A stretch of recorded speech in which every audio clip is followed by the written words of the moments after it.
The sky is heavy with thunderclouds. A soft autumn rain falls, and the air is still, as if waiting for something. Far below the ruined keep, the ocean waves hiss against the rocks, and the occasional seagull wheels in the sky above. The guards of the ruined keep are sullen, quiet, staring down at the ground beneath their feet or glancing at each other blankly. Events of the night before have caught up, and now everyone looks nervous, looking out to sea and wondering what it might bring into port next. In the small village of Trillen, the usual bustle is gone. The villagers in their bright, colourful tunics, baskets carried on their heads or hanging from poles across their shoulders, trudge through the mud, head down, silent. The corpses that line the harbour have gone, buried out to sea. Golden Leaf soldiers stand in the harbour, leaning on their tower shields, javelins propped up on their shoulders, and grim faces staring out to sea. Sometimes they change places, fresh guards taking up their positions, just a nod between them. Many fishing boats remain in the harbour, moored against the jetty, their owners staying inside. The village is largely deserted. There is no smoke, no damage to the town, no blood on the ground, no evidence of the deaths, only the sourness, the pall hanging over the village, the bitter taste in the mouth of fear. And that is where we'll pick up the session. If you'd like to unmute yourselves.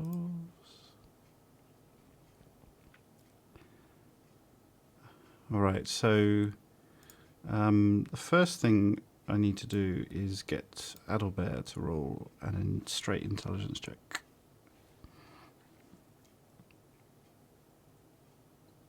14. 14. Okay. So the information that I gave you is all that seems important right now. Mm-hmm. But there's something nagging at you. There's something that you almost connected in what you're reading, a conclusion that you might have come to if you'd maybe spent a bit more time or had been less exhausted from the night before. You put us to sleep, readers, viewers. So, assuming you're still reading, Alithia wanted to do some things before everyone meets up at the fort. So this is slightly before Zaymar picks up Samita and heads away from the ruined keep towards the fort.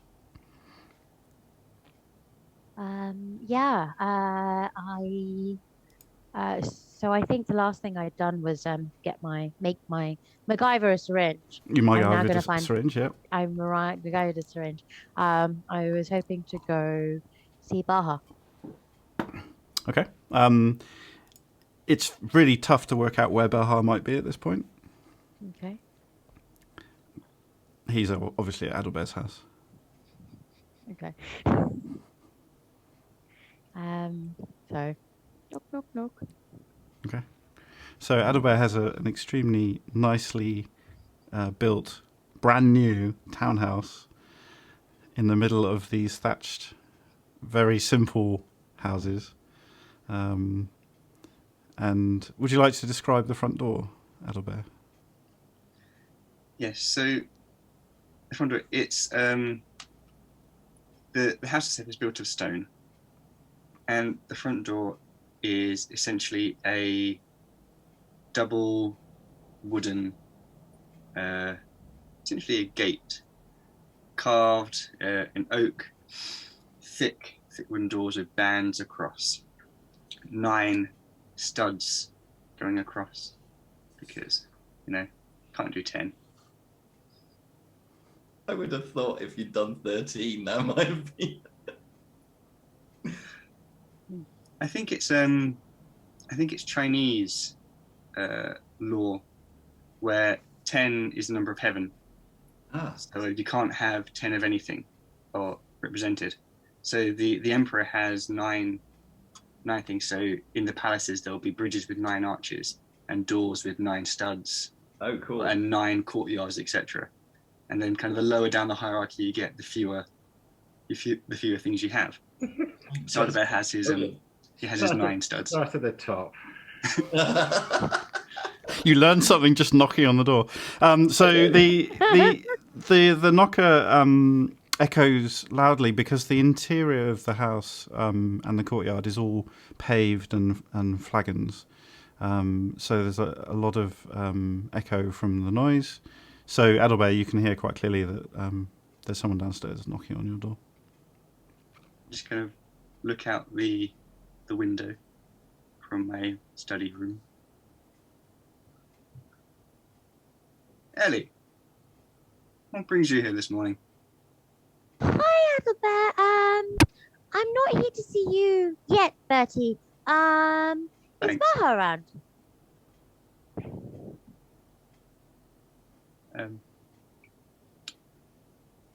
Is Baha in the room with me? Yes, he is. If I turn to him, is he expecting Ellie? Is he looking Roll insight. surprised? Oh, that's poor.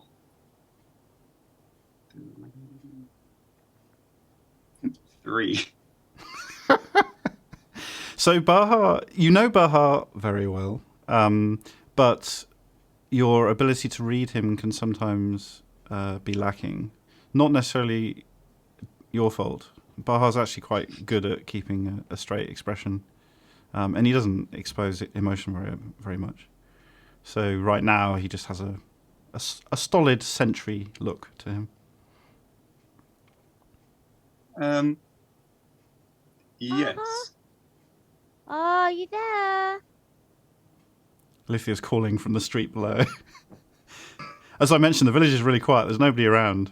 And Really it's early just in the morning. Alithia. No, the village is unusually quiet. Yeah. And you're looking up at this window, shouting.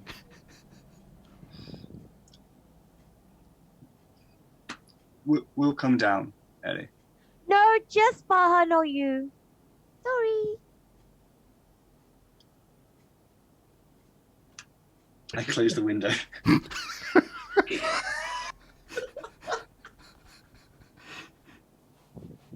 Baha is looking at you, Aldri, with a raised eyebrow. I believe Ellie would like to see you.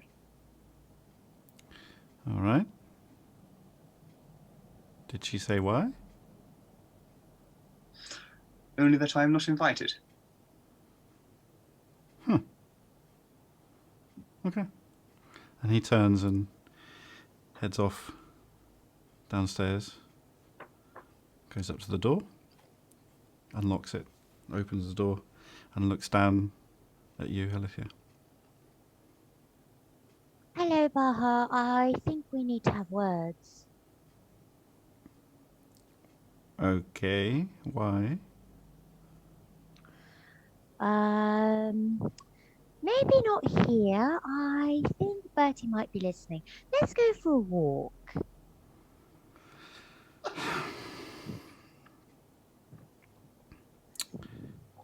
You've lost your bodyguards.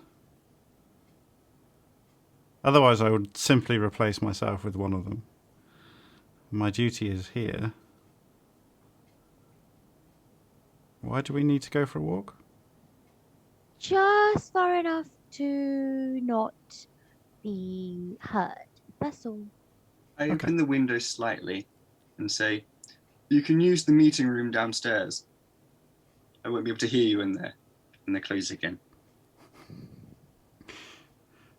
Roll persuasion, Alithia. Oh, my greatest skill. Yeah. Yeah, so that's This is the time. 11 This is minus it. 2 is a 9. Okay. So you've got this pleading expression looking up at Baha, and he takes a step back and shakes his head. Oh, fine, Meeting whatever. room. Let's just go. Meeting room. We don't have much time. Really? Yeah. And he starts heading off to Adalbert's meeting room.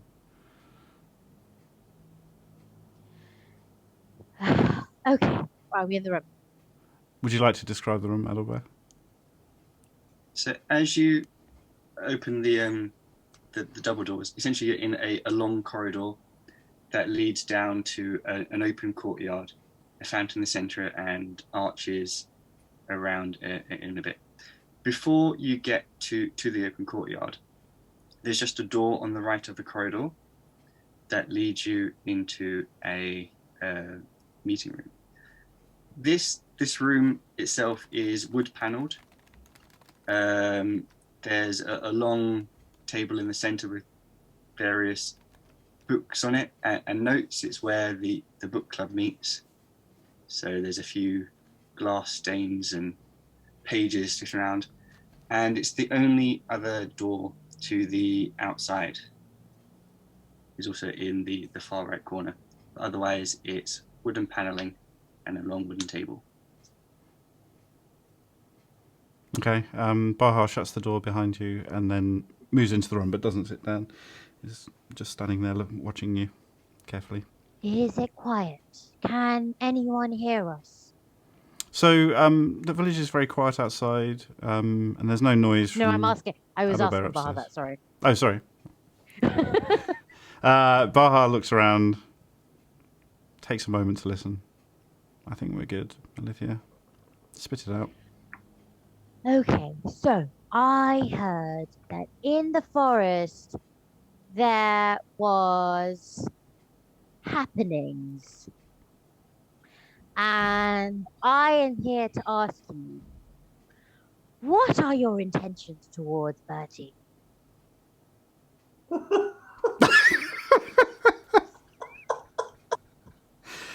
Adalbert struggled to read Baha's expression, but you don't. You don't need to even roll for this. He looks very surprised, and there's like a twinkle of a smile in his eyes, and he's stifling a chuckle. You want to know what's going on between myself and Adalbert? I want to know if you are taking this seriously, or if you're taking a young elf for a ride. Well, Sorry. Alithia, really, it's not your business, but I appreciate, as a friend of Adalbert, you feel protective. However, you clearly don't understand our relationship very well. If anyone is taken for a ride, it's going to be me. Oh, I don't want that either, Baha. I There's can a reason protect myself, don't worry. There's a reason I wanted to. I'm sorry for coming over all strong, but there's a reason I wanted to make sure. I don't know if you know, but I have bugs in my head. Yes, I know. Yeah, but they're going to try and take them out, and it's pretty dangerous. From the sounds of it, it sounds like I'll die, and then they'll try to bring me back. I think that's okay because I trust them, and at least then the bugs won't get on anyone else. But I want you to make me a promise about Adalbert, in case. He steps forward and places a hand on your shoulder. Alithia, you're going to make it. I hope so. I want to, but I want you to promise. What's the promise? Adalbert, he a lot of show, but underneath it all, I think he's just looking for someone who sees him, who he really is. I want you to promise you'll be that person. Keep him grounded. I'll try, Olivia. I do my best. You know how he is. There is no try, only do. No, sorry. I had to today. I'm so sorry. May the fourth be with you. Have a nice day.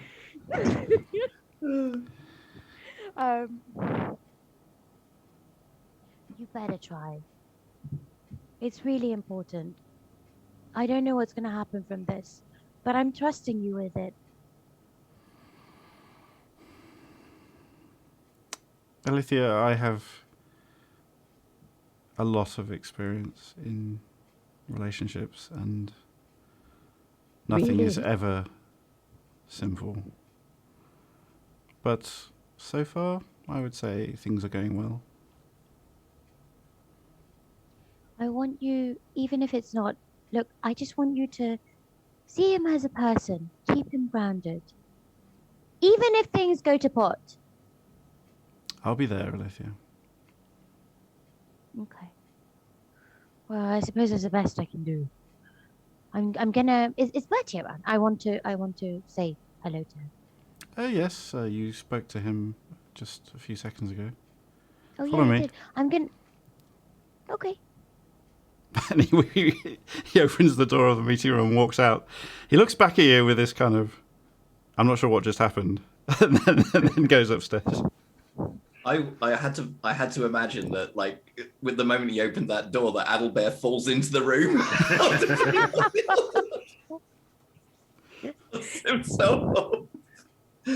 That didn't happen. Never mind. Thank you for the inspiration, Monty. I'm sure Kevin is going to look forward to using that for specific reasons that he and I discussed recently.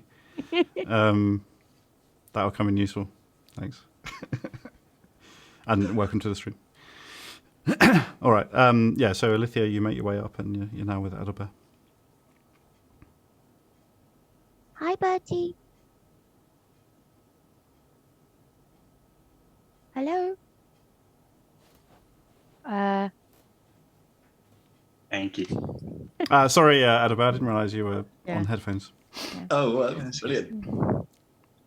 Hi, Bertie. Are you come upstairs? Yeah, so Baha comes up and walks into the room, and Alithia comes shortly afterwards. You want to see me now? I had business. That's quite right, Ellie. We will have business. Did you sleep well? No. Well, it'll be over soon. Well, that's what I wanted to come talk to you about. Yes? You said with this, or maybe Zamar said, you have to kill me and the bugs, and then you bring me back, right? I mean, hopefully we won't have to kill you. Zamar would be the better person to talk to, but all poisons have different effects. For example, the same amount of poison would kill a human may not kill a horse, but could make it ill.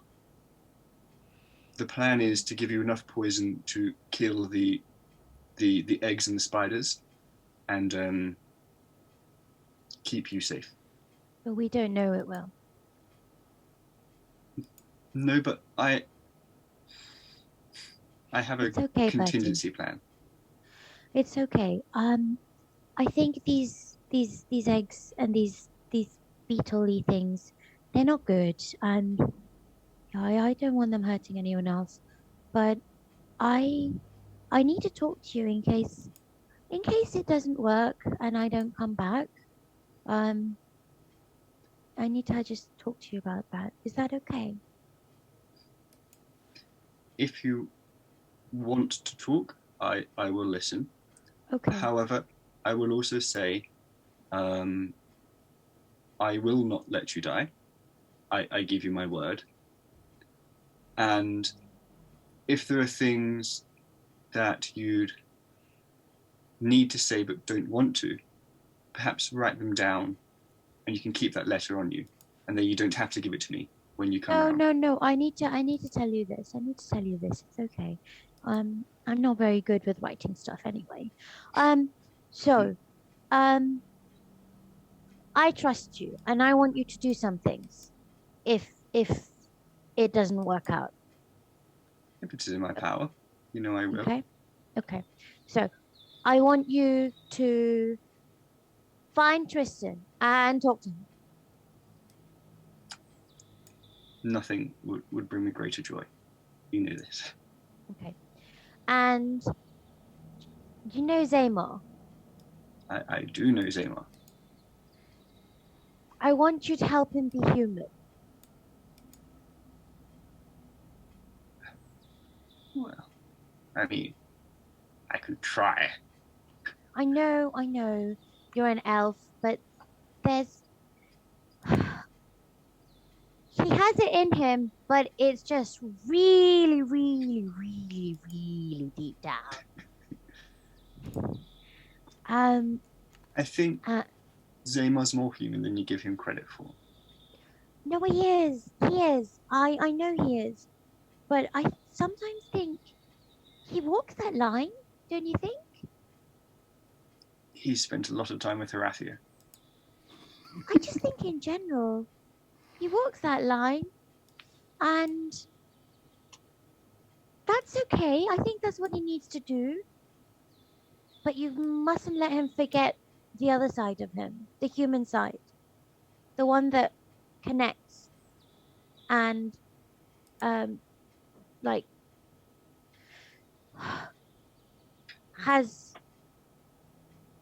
is more than just the head. I can't get with this. No, I understand what you're saying, Ellie, and I wonder, should things not turn out as they plan, I will get Zamar his own pigeon to look after, to care for, to raise, so that he has that sense of nurturing, that sense of caring. How does that sound? No, with people, with folks. I'm not going to give him a baby, but I understand, and I will. I think it's easy for all of us especially working here, but doing what we do to lose sight of who we are. And I know. Especially, and I know this is something that you share, especially fighting the corrupted enemy. They're still human underneath, and if I could save them all, I would rescue that humanity. And I promise that I myself and Zamar, I will support Zamar, and I'll even try with Horathia, that we will continue to see that humanity before we just obliterate them. I know, but I think for him as a person, I don't think he should be we should help him not forget it, because I think out of all of us, he's the one who's most likely to. You have my word. Okay. And also Horathia. Sorry. You have to help Horathia too. He listens to you, I think he respects you. Of course he does. I think Horathia had some real good in him. Like when he took down those horrible lords because they were slavers. I don't think he's got that from me, Ellie. I think all of that has come from spending time with you. No, that's just in him. And I think, just remind him of that. Like, I think there's more than this big brash thing. Deep down. There's more to Horathia. So just remind him, I guess. I will try. And give Bran scriptures from. I will. Yes, I will do that quite happily. That's everything. Okay. I'm going to give him a hug. I kind of hold her close and just give her a little squeeze. Back in. Yeah. Would you like a glass of wine before we go? I'll mix it with orange juice because it's the morning. Make it 2. Okay. And I kind of lead Ellie down to the kitchen area, the cellars. I will down them one at a time. All right. So after the nerves have been calmed somewhat and your preparations with Adalbert are complete, you don't know where Horatia is, so the best place to go is the fort where you're expecting everyone to group together for this surgery. I'm assuming, Horatia, you'd be joining them for the operation. Yeah, so probably he'll have stomped his way up to the keep sometime whilst this very touching scene was going on. What was it? I'm going to miss it. Yeah, so, yeah, no, so he'll be there. Okay, all right. So, Smita and Zamar, you've made your way down from the Runkeep to the fort, and you're gathering in the hospital, which only Alithia is familiar with. In fact, apart from Horatia occasionally going into the fort to chat with some of the leadership there, none of you have been there very often. And it's come a long way since you were there. There are quite a few new structures there. One of them is the hospital. It's all built of wood. And the hospital has a number of rooms. Do you want to describe the hospital? Oh my God. So it is a huge complex, predominantly on one floor. And there are lots and lots of entryways going in and out of it, which are massive entryways, some of them large enough to kind of take like stretchers to abreast, into like very kind of stark rooms with not very much, and lots of places with pitchers to like wash hands and things like that. And then there are kind of, large kind of closed off rooms with shutters and barriers, just to kind of keep privacy and so on. And then you can see there is a long building with lots and lots of windows along the side, kind of peep in, and it's quite bright inside with, plants and things like that. But you can also see that there is row upon row upon row upon row of like hospital beds. And Maps and Quests has built Amazing. the fort. Yeah. Awesome. That is incredible. Man. Wow.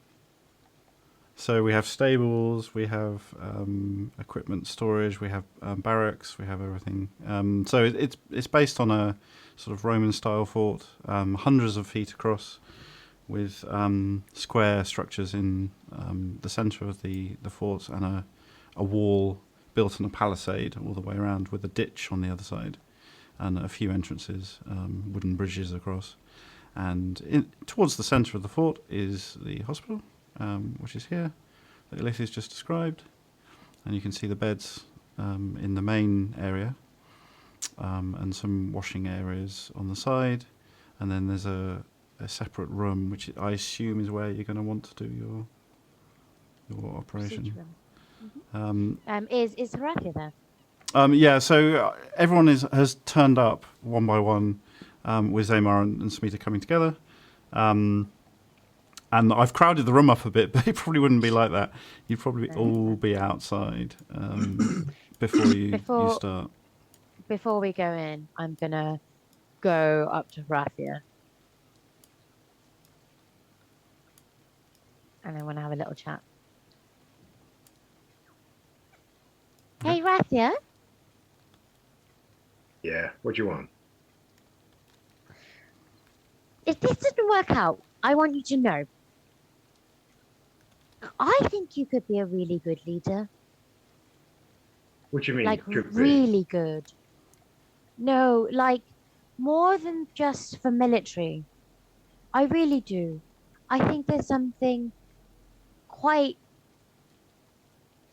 in you that, you know, the honor and the right thing to do. I think that is in you. But, yeah. I think you're pretty used to being a thug at the moment. But that's okay. But, yeah. I just think you could do that. So maybe try if this doesn't work out. I don't know. I sort of frown down at you. Yeah, whatever.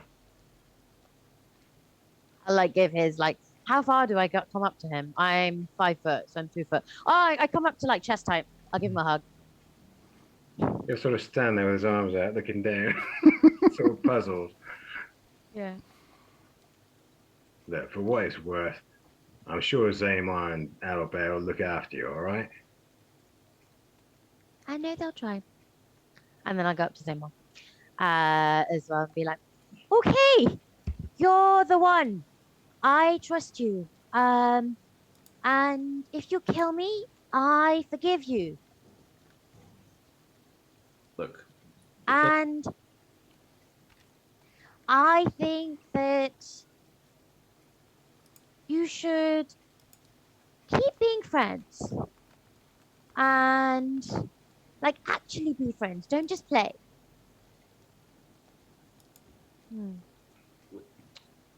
Friends. Yeah. We should continue being friends? Is that it? If I'm dead, we can't be friends. I would be you dead. won't be dead, Ellie. Look. You are, without a doubt, the first person who have asked me to poison them. Most people generally don't ask for this. So all I can say is that it's not going to be easy. This is what I'm going to use is quite painful. I know.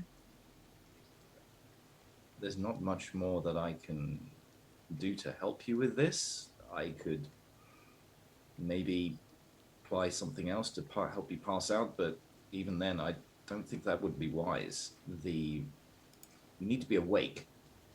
I know. To ensure that you can speak to us and you can tell us whether it's going well or not. So I'm afraid it's going to be reasonably excruciating. All I can do is to say perhaps you could bite on something or have something to grip, maybe. That is, it's not the best, how do you describe, bedside manner. It's okay. But it's okay. If it doesn't go good, it's okay. I forgive you. And, keep trying to connect with people. I think there's real good in you. Perhaps that is a long time ago, maybe.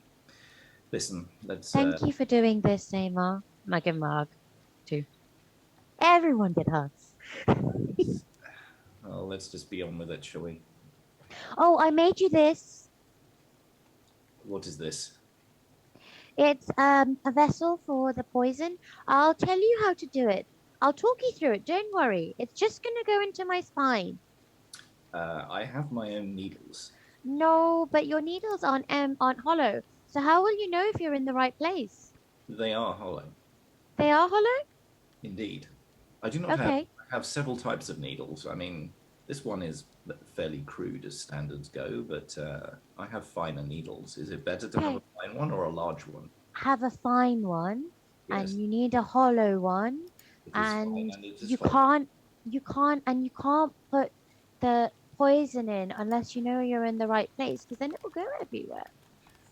Well, how do I know that it's the right place? Because all the water will come out.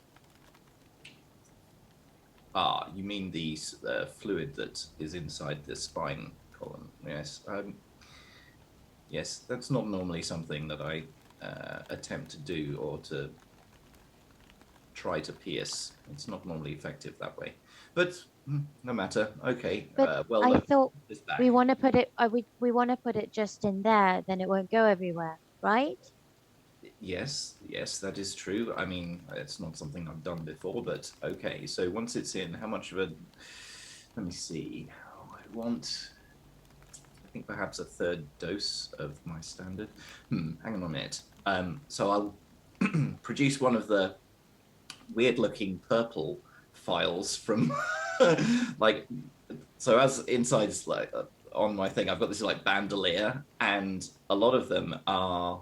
Each one of these little tiny files, they're in sort of like little metal files. The tops are all shaped differently. And the reason for that is so that you see him like reach over and then run his hand across them.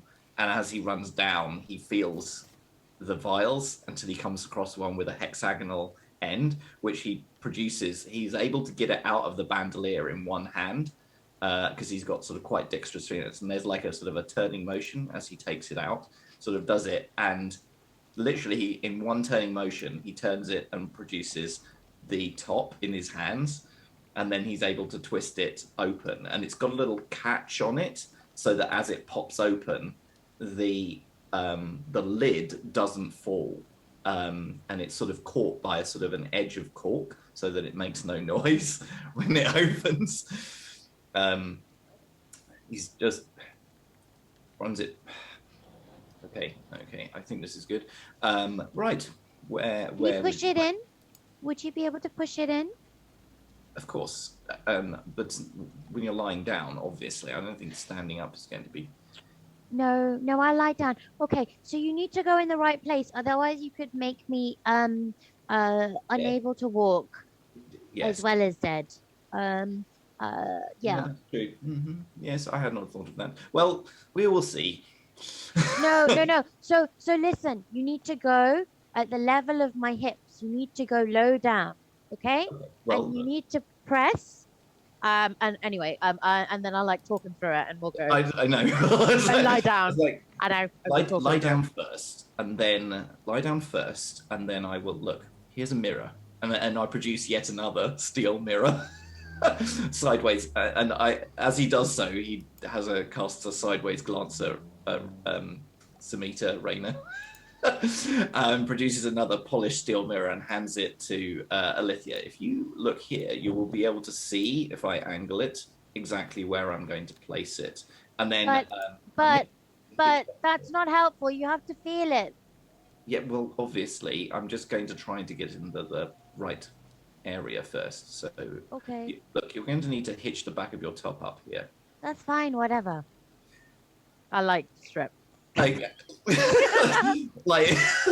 Zamar looks extremely uncomfortable at this. It's just kind of like just looks and starts concentrating on the file instead. Right, okay. He actually looks really uncomfortable now. And starts So I noticed that. moving. Yeah. Okay. I'll be like, honestly, Zamar, you're poisoning me. What is wrong with you? I'll like cover my front up. Like, okay, look, just face. Okay.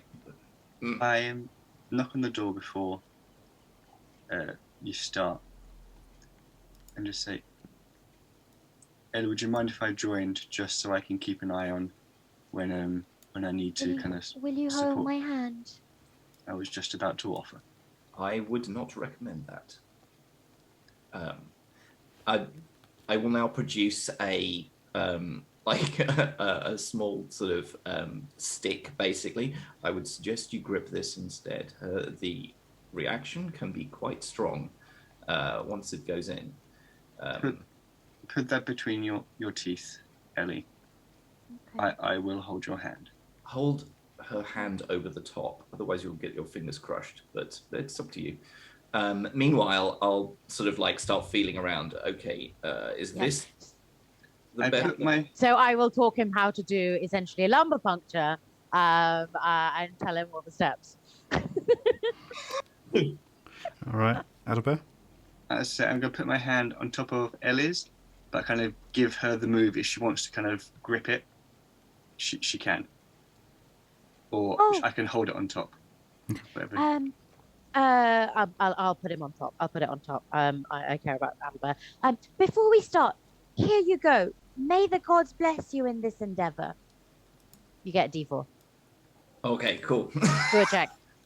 Yeah, I was just writing about that, but I would like to sit in the corner, play the koto, and provide inspiration to each of them, which is a D8 that you have for 10 minutes that you can add to a saving throw, ability check, or attack roll, but I'm guessing you're not attacking each other. Wow, okay. Well, technically, there is an attack going on, but yeah. It's like, yeah, this is going to be... Right, okay. And the bear kind of nods to Smita when she comes in and starts playing in like an appreciative sort of way. He very distinctly does not reciprocate. Like she makes it a point that you know that she's ignoring you. Yeah. When she's playing in the back, I'm kind of... I just sort of look over at Raina and then just give a nod. And Zamar looks a lot calmer now. Right. And I take out the needle and I basically go through the steps that... I talk through. I'm not going to explain lung puncture on the stream. Sorry. Yeah. No, I don't think that's a good idea. Don't do this at home, kids. Especially with poison. Oh, all right, Zamar, do you want to... which poison are you using? I am using Assassin's Blood. Wait, you have to check if it gets in the right place first, no? I wanted to know what the poison was first. Okay. Yeah, so Assassin's Blood is normally ingested and is what I was going to choose. Okay. It's basically I figure something that would pass through the body more easily from the inside, as opposed to something that's absorbed through the skin.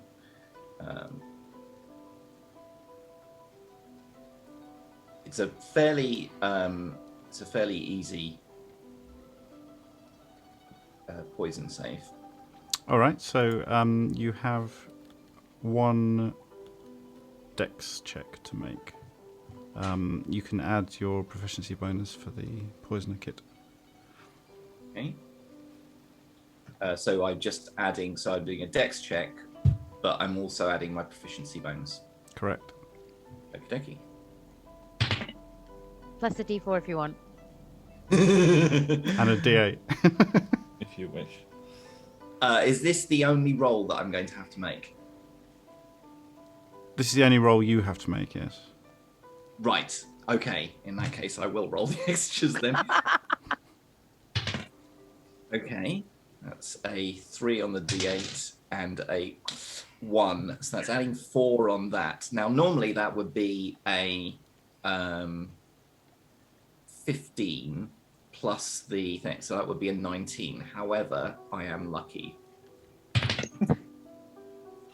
And that is a further 3, so 22. I can be better.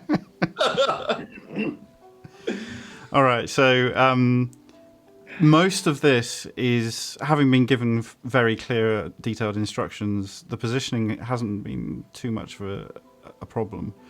The problem is the dosage and getting that perfect. And as you use the needle and apply the poison, you're trying to balance it so that it's just enough to kill off the bugs without being too much. And as you were applying it, you felt like you were adding too much. And you were just about to stop yourself when you realised you already had. You'd instinctively stopped the dosage at the right moment, without even thinking. And the creatures then need to make a saving throw. I did not think about that. Zamar suddenly is like, shit. Wrong poison. I should have used a stronger poison.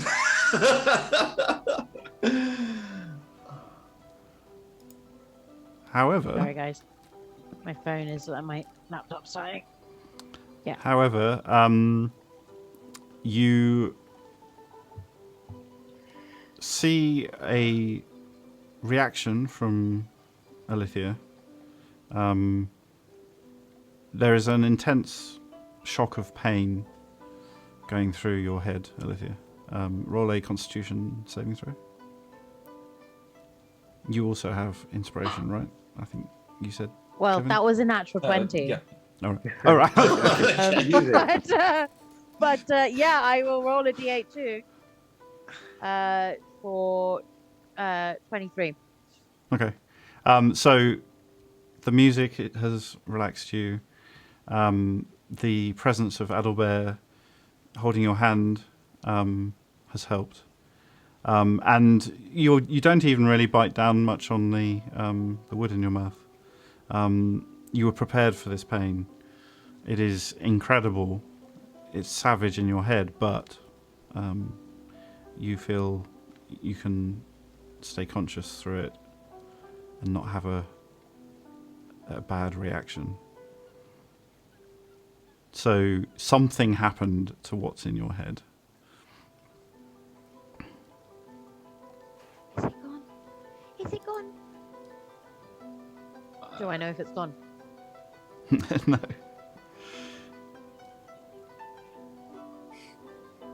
You feel any different? Apart from the I don't headache? know. Something happened. That was really painful, but you said it would be. I do not know. How did it feel, actually? Was it a sharp pain? Was it a dull pain? It felt like someone was sticking a pickaxe in my skull again and again and again. Zamar takes out his small notebook and starts making.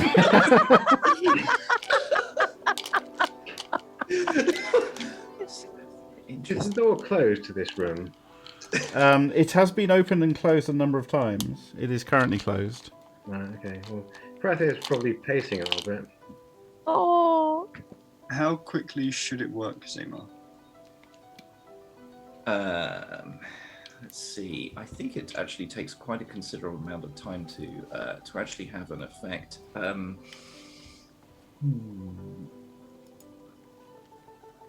would say that it's probably, you should be feeling the effects for a long time, so it will probably have an effect on these things, whatever it's done, for at least a day. But once it's in the bloodstream or whatever, the fluid and so forth that it's gone in there, it's probably fairly rapid, so it's already affecting them. but how will I know if we don't need to do this again? I wonder, perhaps is there a spell or something that you could cast? I mean, how are these eggs inside? It was the Shadow Realm creatures.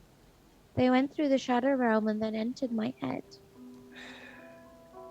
Is there a way for us to remove the eggs? If they are stunted in their growth, perhaps they are still in there, but the body it can push out poisons after a certain period of time, so I imagine it could push out anything that was lodged in her brain. What do you say, Albert?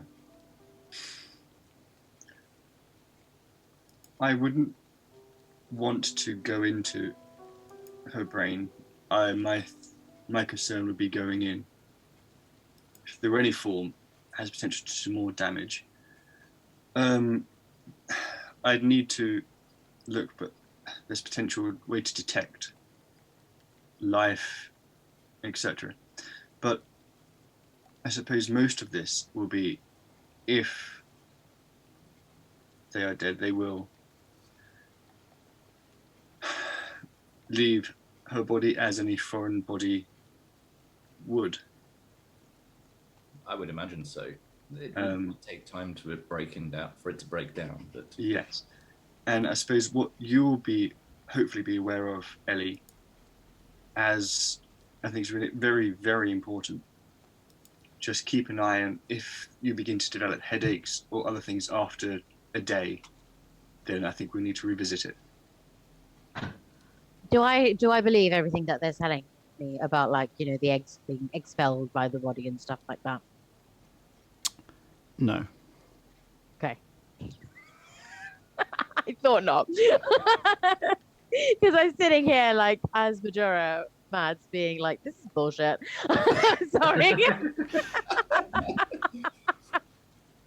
Oh my god, we're getting raided! Oh, DM thank you very much. Thank you. Welcome to the Ruin Keep. Well, you just missed an excruciating operation, and then Adalbert and Zaymar talking nonsense about.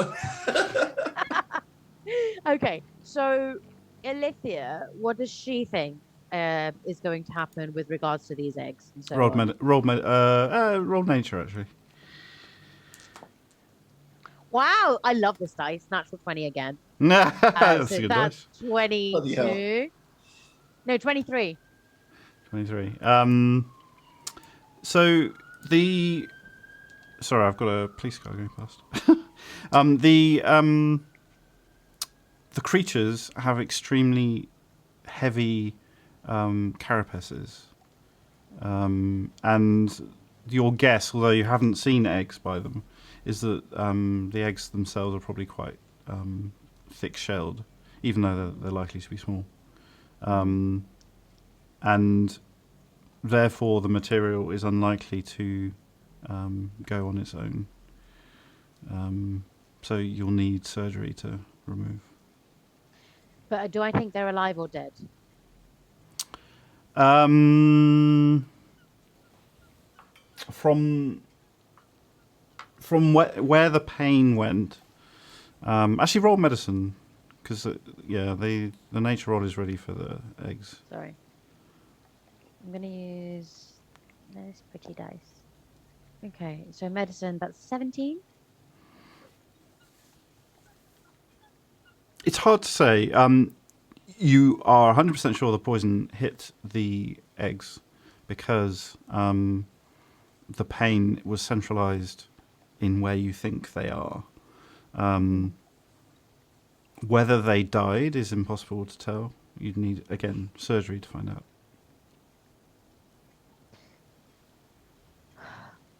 Another roll. Roll Arcana.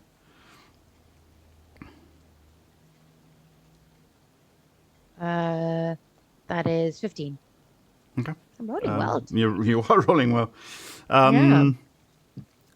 Obviously, the effect of poison on a creature that is from another realm or not a natural creature is hard to judge. But the dosage that Zaymar says he used should be pretty effective.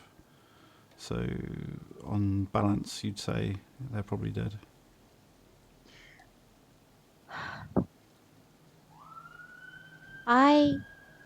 Thank you, Zaymar. You're muted then. Yeah. Thank you, Zaymar. You didn't kill me. Well, I can tell that. I thought I was going to die. Well, you're not dead, so... Well, I guess we can get on with something else then today. I don't know. Wait. I don't know if these are dead or not. And I'm really worried that if they grow, if they fall out, come out of my head, I don't want them to go into everyone else. Do I have any idea how long these are going to take, by the way, to grow if they did? You don't know. Although your nature roll was pretty good. You would say just gestation is probably a matter of days. Okay. So, I think for the next few days, I should keep my distance. Like, at least 30 feet away from other people. Just in case they come out. As I said, Ellie, you don't need to keep your distance, but just be aware. If, for whatever reason, they are alive, and I do not think they are, for Zemar is a master of his craft, but if they are, you will feel them growing. You will feel that pain. You will feel the headaches. So just be aware of how you're doing, and just let us know. But don't keep your distance, please. Okay. Thank you, Zemar. I'll give him, Thank you, like... Zemar. Wait, is the needle at my back? Yes, obviously. Yeah, he took it. Not necessarily. Acupuncture. It stays in for freaking ages. You're lying there for like half an hour. Anyway. In which case, I would say that Alithia has been saying to Zemar, don't take it out. Oh, right, okay. I'm doing exactly what you're telling me to do. So, yeah exactly. If you say take it out, then I take it out. If you don't say don't take it out, I don't take it out. By this point, Okay, Horathia, fine. you would have heard Alithia's voice raised a number of times. And it sounds like that's after the procedure. Okay, who's going to open the door? Right, can we get on with something else then? I'm not dead, Horathia! Clearly. Well done, we're all delighted about that. Now can we do something? Okay. Okay. Okay. If the bugs come out my head, you've got to kill them, okay, Horathia? Yeah, no sweat.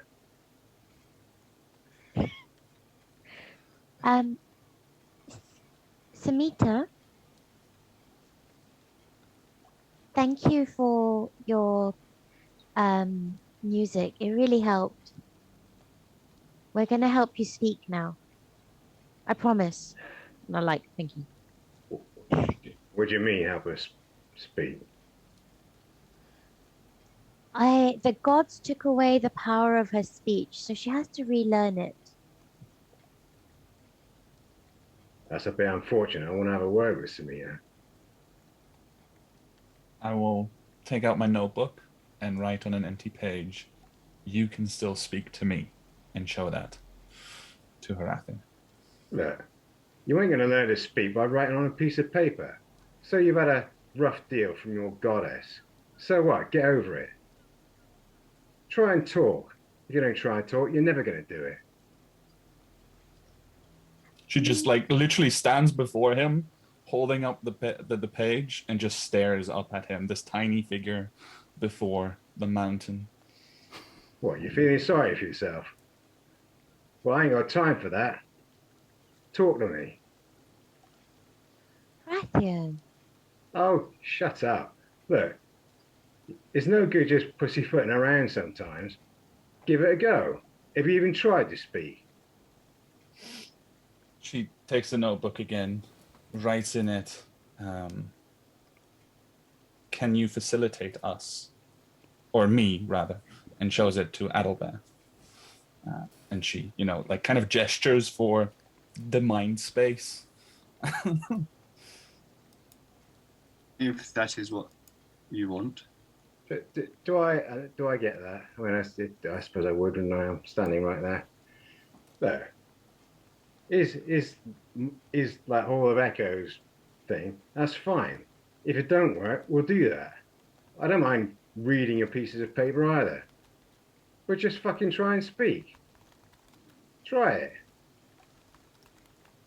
She continues to stare at Horathia, but this time not into his face, but just like at about chest level, just like straight ahead, waiting for him to continue. You know what? I've heard about people who've lost their ability to speak, and they're amazing. They can use their hands. Maybe we can help you learn that, and then you can still communicate. You lot, everyone out, except you. Points to Samita. Everyone out. Zemar is like looking hungry anyway, so he's Straight after. Harathia, no! I said everyone out. As Adalbert leaves, he kind of turns to Smita and just kind of says, kind of puts one hand up to Harathia. I know I'm not the person you want to talk to. However, the goddess, the huntress, took your speech, but you are still here, and that is because I believe she still has. She sees all of your potential. Hopefully, together we can prove that and get your speech back. And he just kind of leaves. Zaymar knows that Alithia won't leave, so he just sort of turns around and then like walks back in again, and then just gently takes her by the hand and just sort of leads her out. I'm gonna shake him off. I'm gonna turn into an animal. Which animal? Something small. Oh, no, not the seagull. God, that's not a small animal. No. The door's open, right? Yeah. So I'm gonna like scoot around the corner. I'm gonna turn into a little capuchin monkey with a sugar glider on its back. Okay. So Alithia almost melts down into a small monkey with a sugar glider on his back. And then I'm gonna run back in and climb up Raina and sit on her shoulder. I'm going to point to Alithia. Right, you. If you don't take this seriously, you're fucking out of the group. I'm fucking serious. Now get the fuck out of here. If I may, I'll carry her just beyond the door and very gently try to put Alithia down just outside. Yeah, I know. So I've seen this. She's just like before. trying. This is no. Yeah, we've all got deja vu. This before. Alithia, do I look like I'm fucking joking around? This is your last fucking chance. I'm kicking you fucking out of the group. I go to kind of Smita and Ellie in the door, put my hands out and say, trust me, I won't let anything bad happen. Kind of to Ellie.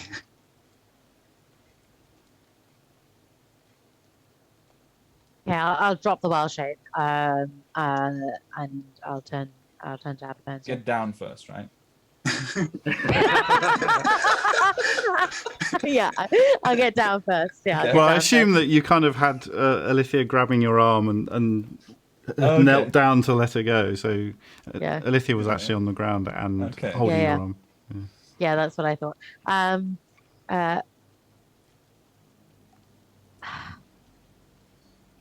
Just because you can guarantee her physical safety doesn't mean Look, that, yeah. is anyone not listening to me or something? Get out! She is out, so you can slam the door if you Right, want. slam the door. Can I quickly turn to Ellie before Chris kind of starts talking and say, earlier on, you asked me, should the worst happen, to trust in Harathia's humanity. I'm asking you to trust in it now.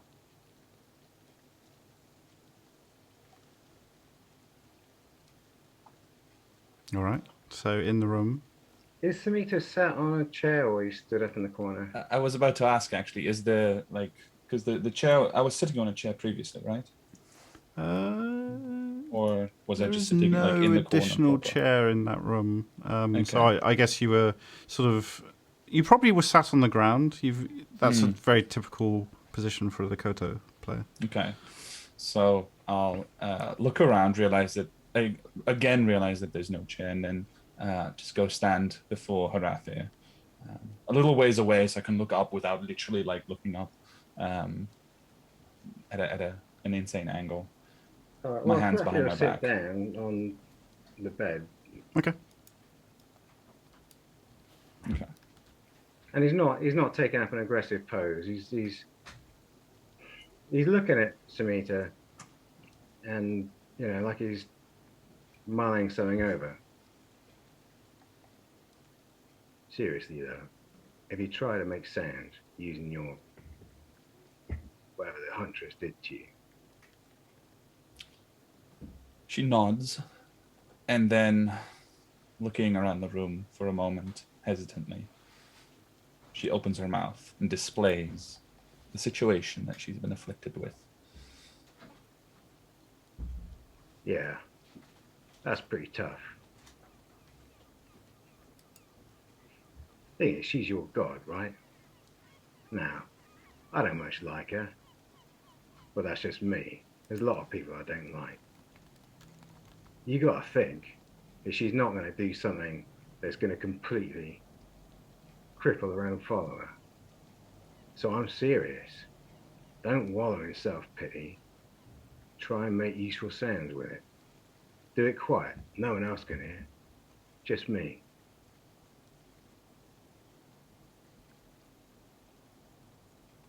She stares at him for a while, a good 15 seconds or so. And just as she's trying to find that limit before he's about to get annoyed again, and she will write something down and show him. I am practicing, but for now, it must be on my own time, is what it says. Your sigh as though that's not really the answer you wanted. Fine, have it your own way. But take it from me. The more you do something, the better you get at it. And I don't know, we might need you in 3 weeks' time if you're still here. Right then. Have you sent a message to the Empress? Can she send us any troops? Quick question for the DM. Am I aware of any quick sort of communication lines across the ocean? Because otherwise, for me, that's just writing a letter. Yeah. He's practiced sort of living in a new world of magic, and he doesn't know what's possible and what's not. But I'm not aware of a way station where I can just send a message that arrives within a day or something. There are pigeons that people use for such things, Right. but you don't have any yourself. Okay. She will say, because I had in mind that she did spend some of her time commiserating, actually writing the letter that was requested. So I will indicate that on the paper that she has written it, but that it still needs to be sent. And she actually probably she has it with her, so she produces it and she'll hand it over to Harathe. And it's a very simple, basic status report of what she's found so far. Very, very briefly in a paragraph describing the events so far, which is not nearly enough. And then requesting both intelligence and aid, if possible. Is it specific about what kind of aid? I mean, does it say feet on the ground sort of stuff? Actually, no. She would have not specified aid in any great detail. Roll insight right there. What was it? Hiding to nothing. 3. Oh, I love Harathe's rolls. Somehow the dice really know your character. They really do.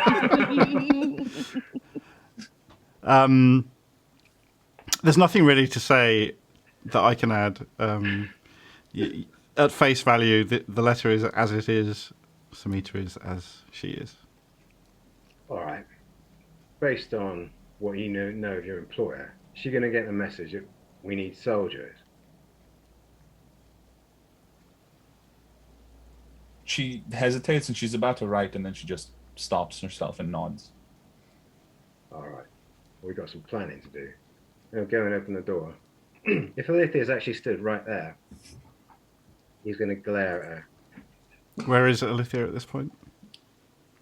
I've actually stepped away because what Adalbert said really resonated with me. All right, fine. In which case, he won't glare, but he'll probably narrow his eyes just briefly at her.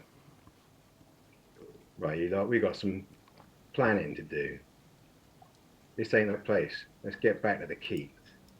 Okay. Actually, can we go to my house? I did some reading. It'd be quite useful to share with you, to bounce some ideas there as well. Fair enough. It's closer. All right, Okay. I assume you all head down together to Yeah. Adalbert's On house. the way, I'm just Is that I'm gonna try and catch. Oh, Adalbert. Yeah. We got a message we need to send to the Emperor. And we got pigeons for that sort of shit. Any way you can send it quicker. Any time we can save is gonna be fucking useful. I cannot guarantee it will be delivered, but the Empress follows the Huntress, and if it's the message I think based on yesterday, then hopefully that will be relayed. Brathir actually bash his own head. We got that fucking paint, ain't we? Stuff a pigeon through that. That's what we got to do. Or that. You might have to explain that, Simon. The whole Yeah, I know. reference. Everyone is Kevin like, has no "What?" idea either. So as you just said that in front of Samita, I think Arathea's got some explaining to do. Yeah, she like writes because he said painting. Yeah. Or yeah, so she Oh. writes painting underlined question mark, then looks at it, like shows it, looks at it, adds another question mark, and turns it back to him. Yeah, right. Well, we've retrieved the painting on orders from Arathea, Lady Doraine. we should be careful here. Yeah, no, I get it. All right. Let's talk about this at Adalbert's place. Is that a golden leaf bodyguard soldier next to Baha on the map? Yep. There were a couple of soldiers, and there was also the chief army surgeon in case things went bad. Faris was there. Is there someone around who, as we go back, I can send for pastries, looking at kind of Ellie and other provisions while we talk? Okay, I will say that as the group was heading out of the fort, you suddenly thought, oh, I better send somebody for pastries, and you organised that before you left the fort. Thank you. Before Rathir joins him, he does want to have a word with someone in charge around here on this side of the town. In other words, the keep. I mean, the fort. Fortress.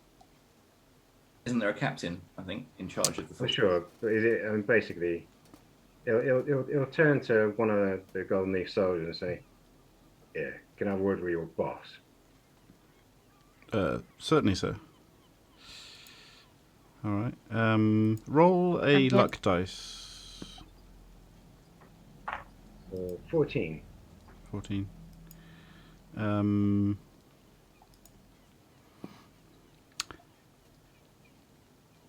Sergeant, all right. That's all we got at the moment. Everyone's off. Do. Baha kind of folds his hands up behind you and looks a bit disgruntled. You don't need insight to see that. Actually, that's a good point. What is Baha's rank? I mean, if I know that even. You don't know. All right. Well, he'll look at Baha and say, "Look, do you outrank this sergeant? Because I'll speak to you then. I don't give a shit." Yeah, of course I do. Fine. All right. Belay that order. And he'll stomp off towards Adalbert's place. Baha follows, shaking his head. All right, so you all arrive at Adalbert's house. You go into the meeting room. Sorry, Alithia wants to say something on the way. Okay, Yeah. go ahead. Yeah, on the way to Reina, I'm just gonna like take her aside and say, Was he sensitive to your new way of being? He didn't upset you, did he? I will write a reply that I only show to Alethi, and I'll share it over Discord. Okay. Um, You can either copy paste for me Yeah. or set a group up. While you're doing that, Zamar will sort of slowly go back through the group and like lean over to Adalbert. Did you didn't happen to get extra pastries for me, did you? I Pastries saw for everyone. Excellent. Very good. Good. I just Forwards. amused look. I will look delighted. And just like squeeze her arm.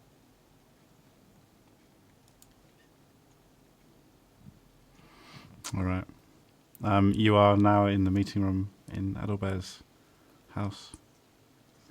As we arrive, I'll ask Baha to grab some wine. I'm going to go upstairs and grab some of the books and then bring them back down. Yep. So this morning, while you were sleeping, and kind of looks at the humans in the room, I was reading. I didn't. Honestly, I don't know what I was hoping to find. Answers would have been wonderful, but as is always the case, perhaps not as apparent as one would hope.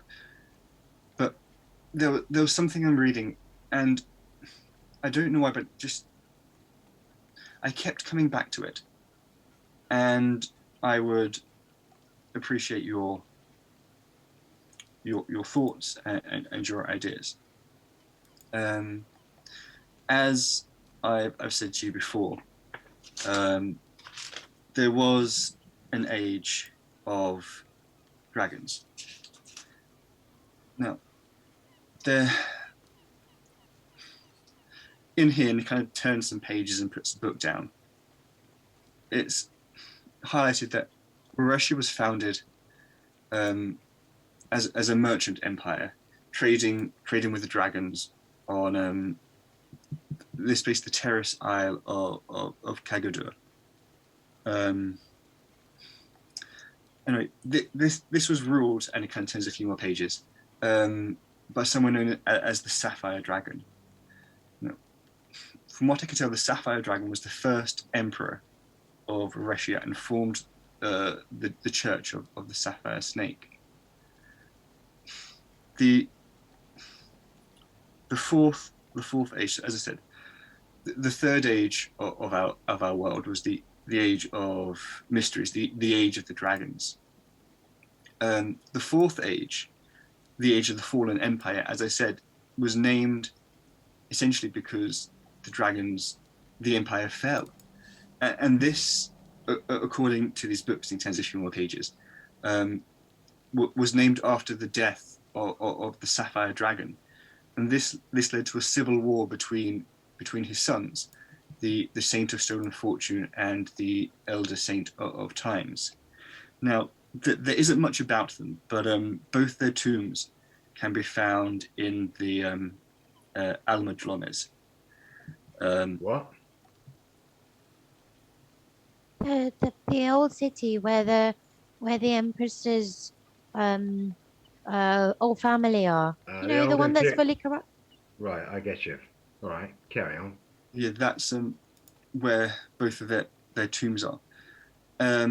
Essentially, this civil war ended the Dragon Empire and led to the age of the Fallen Empire, the Fourth Age, as we know it. Does it say how it happened? How the Civil War ended? I was tired. I keep coming back to it, and it's why I brought you here to kind of think this through. I know this is important, but I just can't shake that feeling. In this book? In these books, and kind of gestures to the couple. All of them? Well, specifically the the end of the Third Age and the beginning of the Fourth Age, chronologically, are here. And he points to kind of the appropriate book. Zamar will walk round behind him and look over his shoulder. Right. This area here. So you're telling us that the Empire used to trade with dragons from Arasia, presumably. The first emperor emperor was called the Sapphire Dragon. Does that mean they were a dragon? I mean, if they ruled for a whole age, they must have been pretty old. Not necessarily the whole age, just at the end of the age. All right. And then they died, and that's the end of the Age of Dragons. Well, all right. What's that got to do with us? Everyone roll initiative. What? The fuck? Unexpected. Yeah. We're reading books, man! Yeah. Not the role I was expecting. Incredibly, I rolled well. That's 19. It's so great for you. 21 for Samita. Ooh.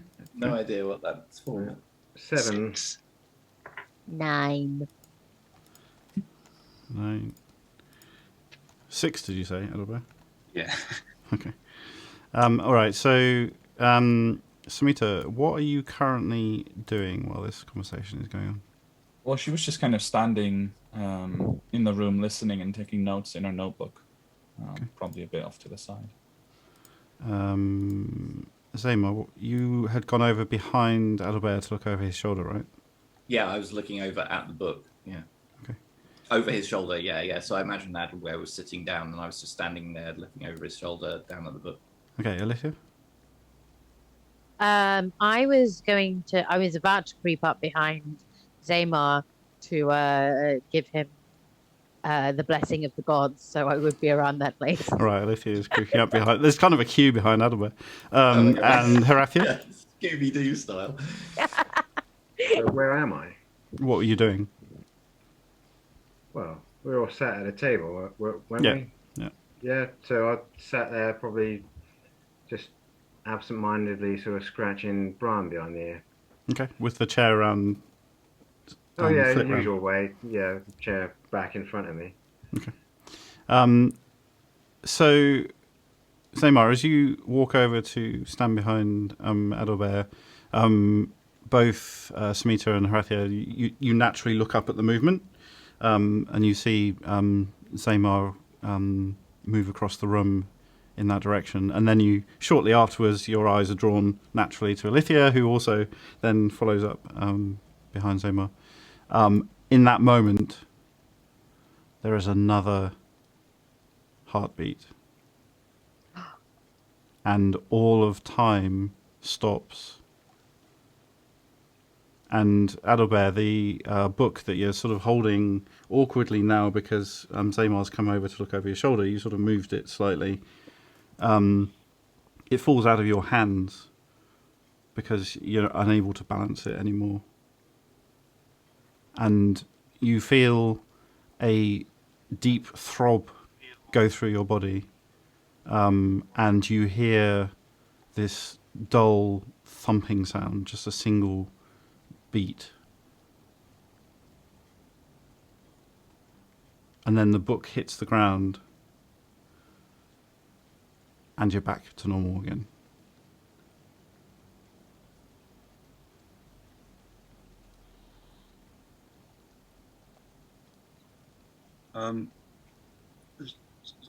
Sorry.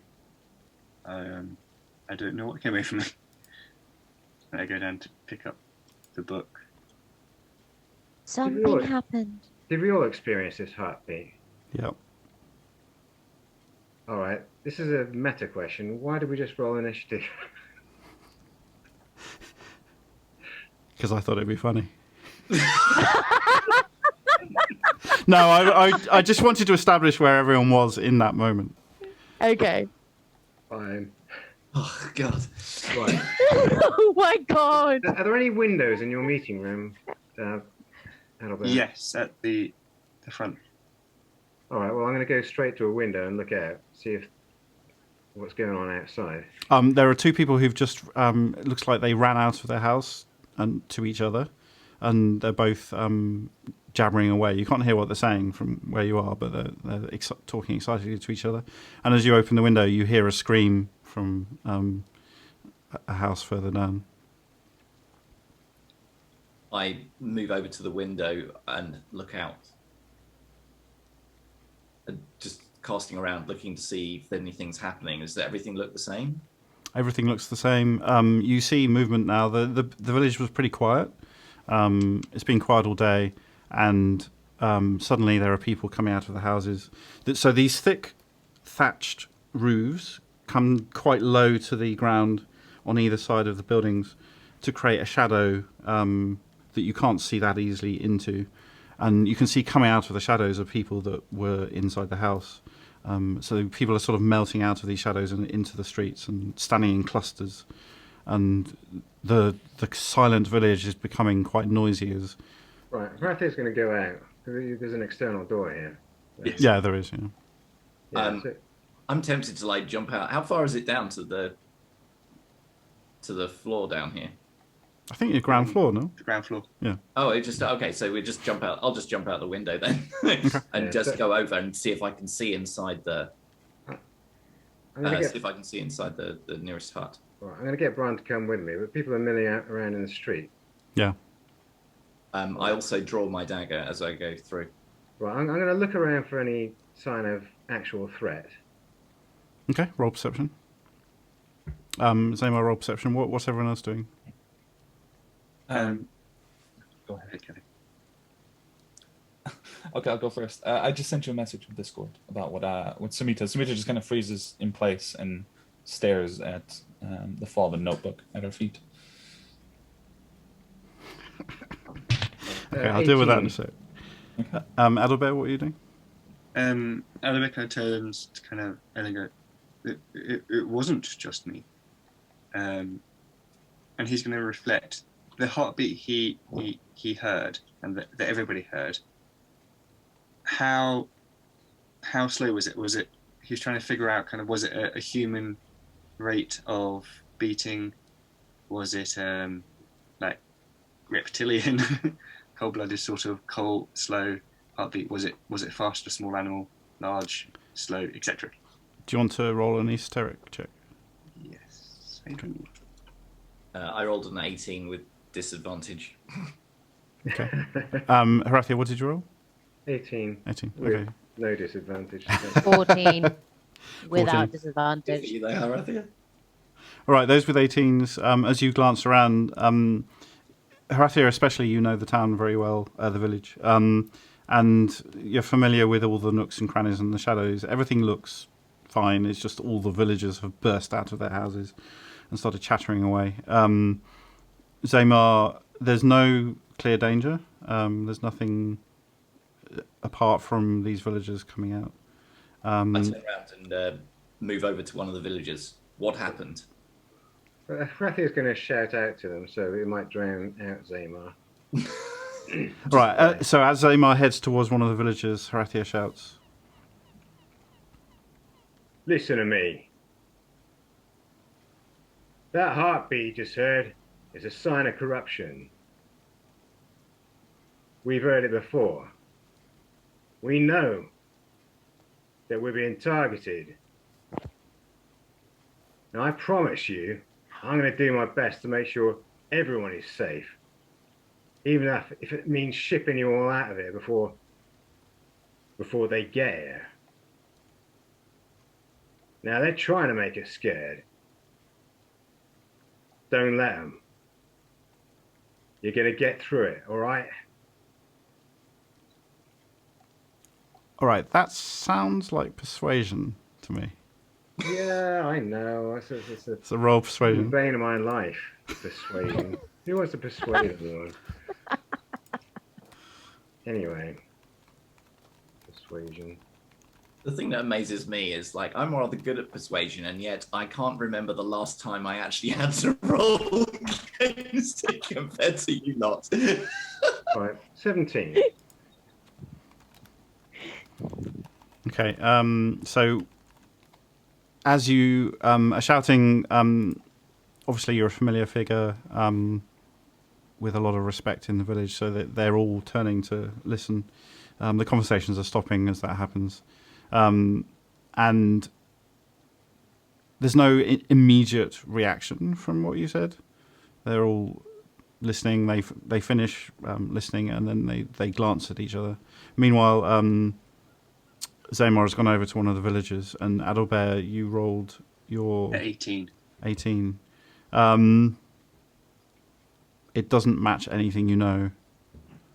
It's a single, very loud beat. The only weird thing about it is it does sound like a heartbeat, but it is incredibly loud and very pervasive. But it doesn't match anything you're aware of. Zamar, you go up to a villager and ask them what happened. It's a woman in simple clothes. She's got a sharp knife on her belt. I don't know, everything stopped. Well, I stopped. I couldn't do anything. Didn't last long, though. What's going on? Would you mind coming back into this small hut over here? I need to see. Please, would you accompany me back to your hut? Roll persuasion. you just did that so you get a roll. 21. Her hand... Thank God I rolled well. It was going to be really embarrassing. Her hand goes over to her knife instinctively as you start talking, and as you talk, her hand gradually relaxes and moves off her belt.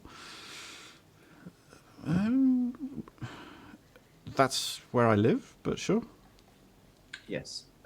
I need to see if we can...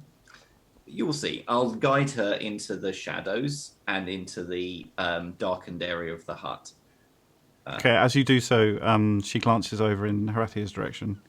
Horathia, you see this happening. What's the expression on your face? I'll frown in a slightly puzzled way at Zamar, and I'll sort of twiddle that ring on his finger. Okay. Zamar, roll perception. Oh dear. Oh dear. Was that with disadvantage? No. Okay. In that case, that was 13. As you go into the shadows of the thatched building, which is a huge building, you see in the shadows, against the wall, a small boy. Watching you take this woman into the shadows. I'm just like... I took to the woman... that is actually all. And I turn her around. Would you mind?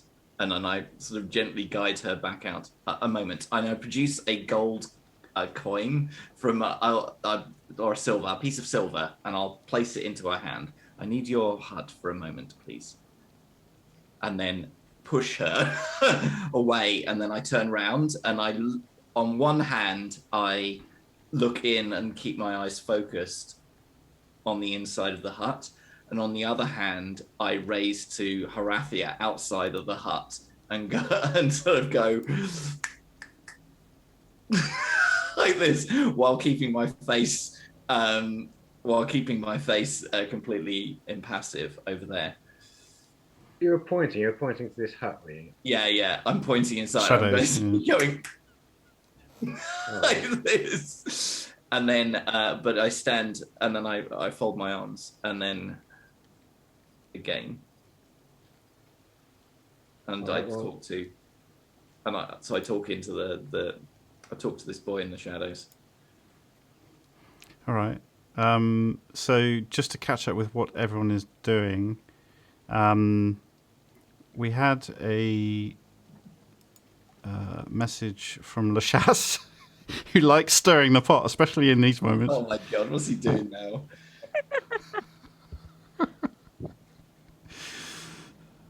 I haven't even checked. What's he doing? Well, I will quote. Lashass said, "Have the gods tell Zaymar to jump out the window again, or something." Kappa. I don't know if that's a Final Fantasy reference, but. Oh right, okay. Funny. Yeah. All right. So you're facing Algernon in the shadows. Alithia, what are you doing at the moment? I think what she would be doing is working out where that scream came from. Okay. It was the second building down from where you are, so it's about 50 yards away. I'll mosey on over.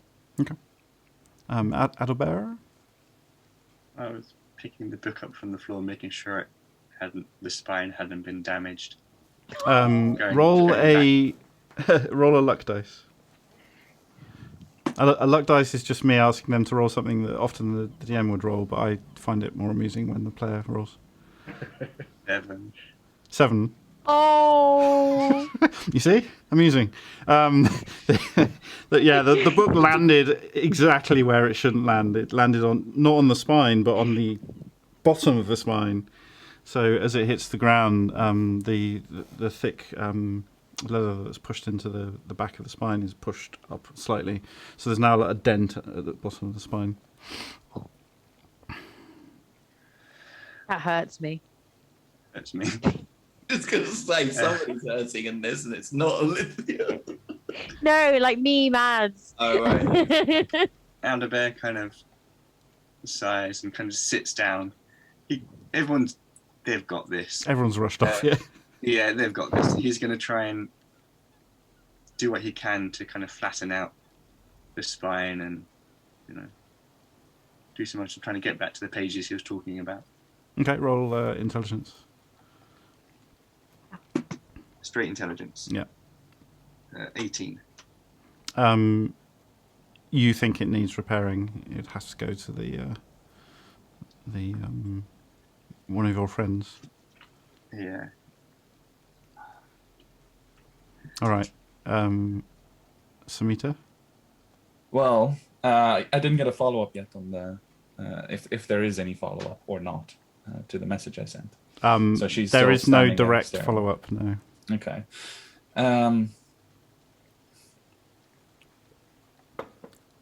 She will pick up a notebook and try to follow Zaymar. Okay.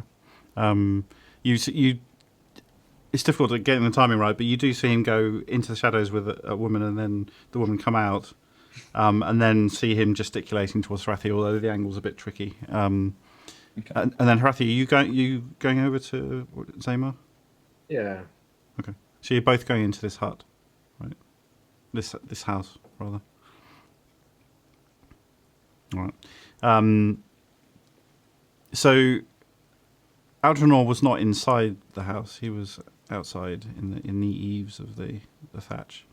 But right. Are you heading into the house anyway, or?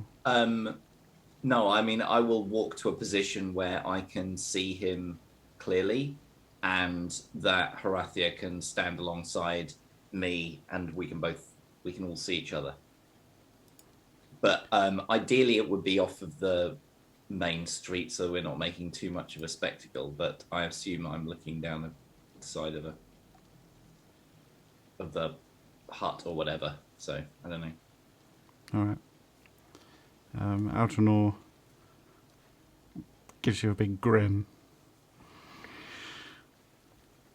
Zaymar, you like jumping out of windows, don't you? Do it again! Do it again! The last time, no, I won't.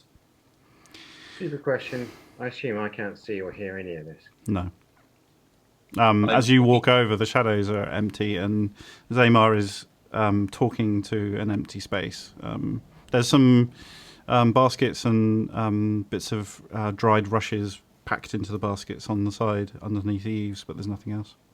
Zaymar looks around at Harathia, and he looks around at Harathia and is hoping that he sees something as he turns around to look at Harathia and is just massively irritated when he can see in Harathia's reaction that he can't see Aldenor. And he's just kind of like, what do you want, Aldenor? I just came here because Samita said come here, so I did. Samita? You what? Sorry, I didn't hear that. Of course I didn't. No, I said Samita out loud. Well, that's Samita. Wait a moment. The Beziel. You know of him? There's a mixture of expressions on his face. Roll insight. Yes! 23. So a shadow crosses his face briefly, and it turns into this strange smile as he tries to blank it out. But yeah, the name immediately means something, and he kind of looks a bit annoyed, and then that's gone, and he's just like smiling up at you, and he shakes his head in a very kind of "you've got me" way. It's like as soon as you know, he knows you know. So, did you send him last night? Maybe. And why was that? What are you looking for? I can help. Really? Maybe. I don't know. What do you know about Rogerton? I know a lot about Rogerton. Wait, what about Samita? He'll glare at Zema. I'm having a conversation, Yeah, and that child, I better go and his interested. mummy. Aldenor is interested in Rogerton. time. Sorry, I missed what you said there. I said, that child, I better go home to his mummy. Fucking wasting time. Does Aldenor hear this? Do I see if he hears this? Yeah, so as Harathia is grumbling behind you, Algernon looks over like a normal person would, hearing somebody say stuff. But there is no expression this time. He's just like watching Harathia grumble. Phew. What do you want to know about Rogerton, Aldenor? You'll notice that what I'm doing is I'm speaking out everything that I'm practically speaking back everything that he says to me as a question, so that when Harathia hears, he can determine what the other half of the conversation is doing.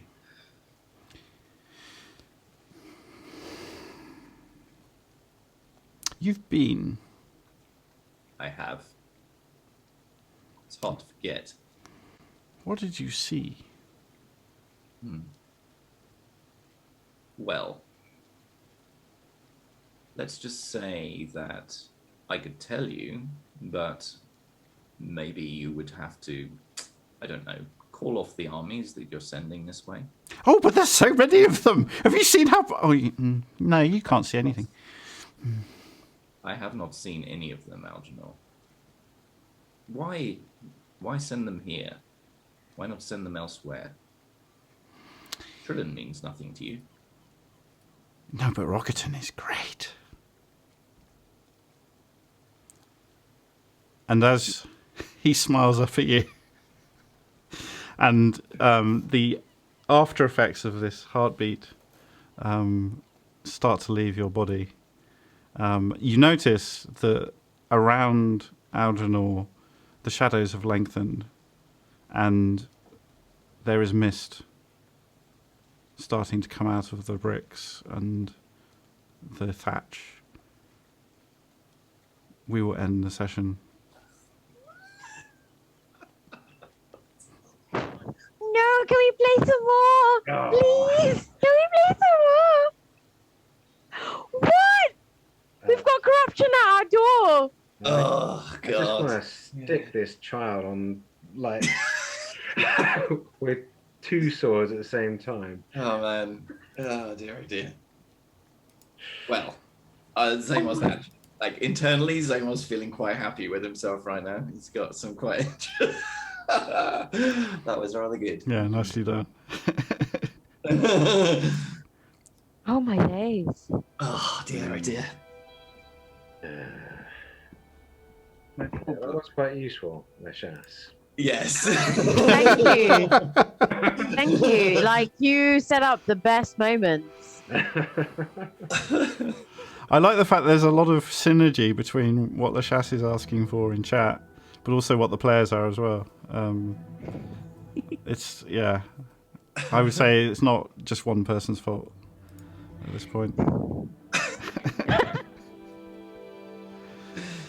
Oh my god. That was brilliant, by the way, Simon. Yeah. Thank you. Like when you were like Algernon and you were like acting like that, like it was so creepy but so good. I'm gonna have to watch it back. I have no idea how it comes across. So It good. was creepy. Yeah. Yeah, it was really good. It does force you to go in. Yeah, it's funny because it forces you to go into a different like mode in order to speak to somebody. It's really weird. Yeah. Yeah, it's like a child. It's like talking to a Chucky doll. It's just I tell you what, Yeah, that's a great one. it's so exhausting because like everything's going through my brain and I'm trying to have a conversation with Rafi, I'm trying to have a conversation with Alma, and I'm trying to extract information from it. Oh my god, I'm so glad of the end there. Like my brain's gonna melt. Wow. Oh dear, that was good though. Oh, man. Wow. And I imagine it's quite doubly hard because kind of Rafi has the patience of a toddler. Yeah, because he's standing there listening to one side of a conversation, really thinking he's got to be somewhere else. This is The whole point when you were like, oh, you should go home to his mummy, I was internally like, as a person, just like, no. You're too used to Princess Mayonara or people like that. That's the thing. I know. I'm just like, oh no, I'm standing close here. This is going to be bad. All right. Oh wow. Amazing. Well, thanks once again for joining us, Kevin. It's Yeah, hard it's a to pleasure. play a character that can't talk, but I thought you did amazingly well. Thank you. Thanks for having me as always. It's a pleasure to be here. That was good. For those of you watching, please follow, subscribe, and enjoy more of Algernon next week. Yeah.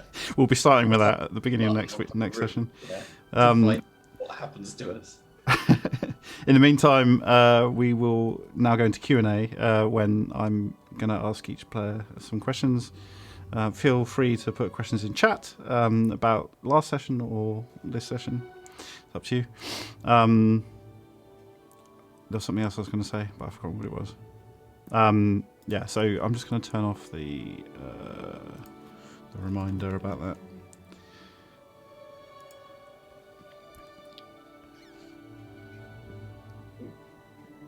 Mhm. Awesome. Nice one, Kevin. Woo! All right, I haven't actually Thank got my questions you. open. That's so kind, Kevin. Yes, very good. I don't even know what. Oh, thanks, thanks, Kevin. No worries. All right, Oh. first question is for Kevin. Samita seemed ready to accept a fitting punishment from the Huntress and deflecting the blame from the others. How does she feel about making that offer now? I think she feels the same with regards to making it. She would do it again. But I think she is very unhappy with how it actually turned out. I think Haratha actually nailed it pretty well by saying, taking away her voice was really the most impactful and kind of, making one of her followers useless. Of course, he used that to say that she should try to talk again as a result, which he has other thoughts about. But it's definitely something that is very much shaping what she intends to do. And I'm going to leave it at that. It was tough love. It was. It was tough, and you can use the word love if you like, but Yeah. I probably wouldn't, but All right, Matt. I do like your background. That's very cool. How does Adalbert feel about his god now that her view on punishment has been made clear? I think Adalbert is at the moment kind of stuck, which is kind of where at least Samita is doing him at the moment, because as I kind of said last week, he's in the point where, from a very selfish perspective, because of actions he put himself in a position of danger. So of course, this can't go unpunished. But at the same time, as the others have said, we just find out Samita's a spellcaster and was being able to use that to kind of support everyone. So then, was it too much of a handicap, too much of a punishment? But I think his view, from his time with the Huntress, he knows, she wants to support, she wants to end things. She's even looking out for Ellie and other non-believers to try and support their deities, support the world in general. And I think he has the idea, it was too soon. But I'm just going around in circles with this. And I don't know how much kind of Kevin wants to hear of this answer. I think for him, the fact that Samita's still alive says a lot. And that's why he's kind of not angry. The anger at Samita's kind of gone. And it's more of a, obviously, Samita's still alive because the Huntress knows her value. He knows her worth. She knows her worth. She knows her purpose. And there is a greater purpose. So I think Adalbert is viewing it instead of a punishment, but as a test. And I think in his mind, he just kind of hopes that when Samita proves herself again, it will all go back to normal. And I think that's what he's kind of secretly hoping for deep down, that there isn't a retribution and fire and brimstone, but a test. We should all be tested in some ways or another. And I think that's what he's hoping is happening to Samita. All right, good answer. Question from Mads. Is Alithia glad she follows a quieter god? Alithia? I don't know. No.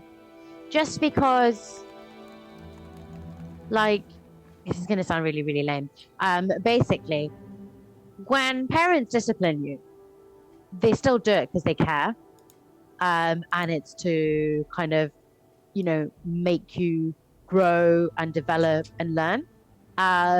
And something that's just ambivalent and doesn't kind of engage that much, that's a lack of caring. And that's almost worse, Yeah. All right. That's a two-edged sword answer, isn't it? Question for Horathia. Has Horathia dealt out similar punishment himself? He's never changed someone's tongue into a snake. A snake's tongue,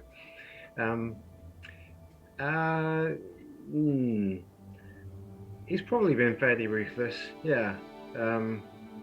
Because when you need the sort of organization that he leads, someone who's makes the sort of mistakes that put everyone in danger is best got rid of. No. Ooh, am I trying to make you nervous? I don't know. So he probably has, but tempered with that is his attitude towards taking contracts on people who he thinks deserve it.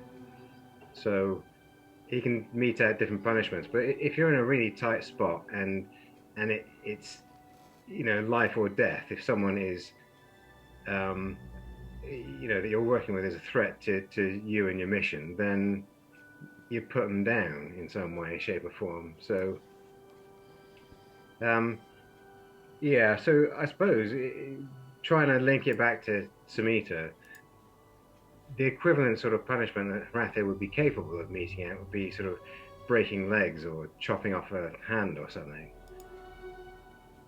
That's not really Harathia's style. That's a bit too vindictive. I mean, Harathia he holds grudges like you wouldn't believe, but that's just not his style. He puts people down, or he leaves them alone. All right, fair enough. Good to know. Zamar. Zamar was surprisingly quiet as options were discussed regarding the approaching army. What was he thinking? Regarding the approaching army? When was this? Just to sort of clarify. Last session. Yeah, I know this was last session. I was like, we would just finish this is after the goddess had just left, hasn't it? Yeah. So he, his initial instinct was, this is a hopeless situation, and I'm not going to be around for a hopeless situation, no matter how much Harathia is bolstering up everybody. He's like, clearly, there are some things like Zane was up for a challenge, but like hopeless situations or coming up against a 40,000 strong army is just like, well, we tried, It's like straight up. It was like, didn't even register with him that you would even try to do something defensive about that. He was thinking through anything and trying to decide. Partly he was trying to decide if he would leave. And how he would go about doing that, and also like what the best way of leaving was, and like all of those things. Really, it wasn't he was listening along to the whole, we will defend this way and blah blah blah, but he was just like, this is ridiculous. He honestly thought it was ridiculous that defense was even being discussed, but he kept quiet because he's not gonna try and dissuade Harathia from defending his own town, because that's stupid as well. Because it's just like he's going to do what he's going to do. So Zamar's going to, go along with it and then see what happens. But yeah, that was why. All right. Question for Kevin. How does Samita feel about the others after having spent a night in the ruined keep, unable to sleep? I honestly don't think that she's processed it in that context yet. Maybe slight frustration towards Harathia for not being around to actually bother about a room. But yeah, I think in the whole scope of things, that is such a small thing compared to everything that she's trying to deal with and do, that it honestly has fallen a little bit by the wayside. She's forgotten to be angry about that. Okay. Question for Matt. There seems to be a lot going on with many choices as to what to do and where to go. What is Adalbert's priority in all of this? Well, the first step is talk to Karina, how to fix the book.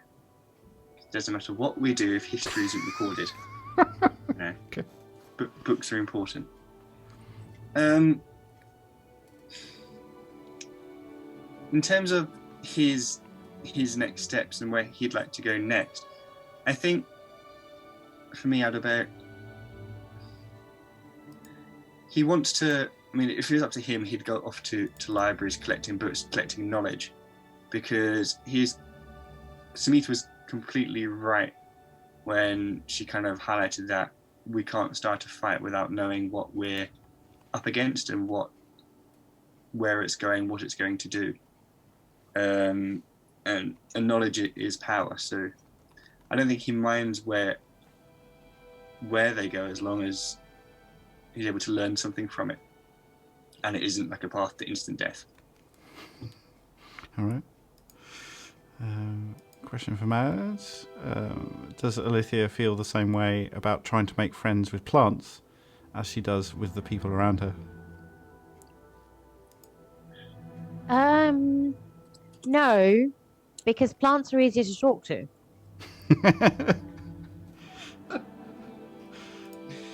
So no.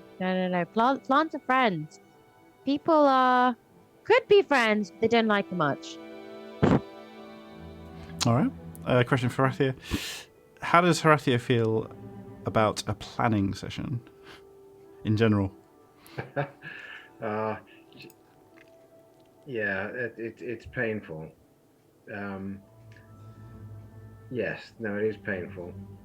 But I think even he feels the need for a little plan, planning, you know.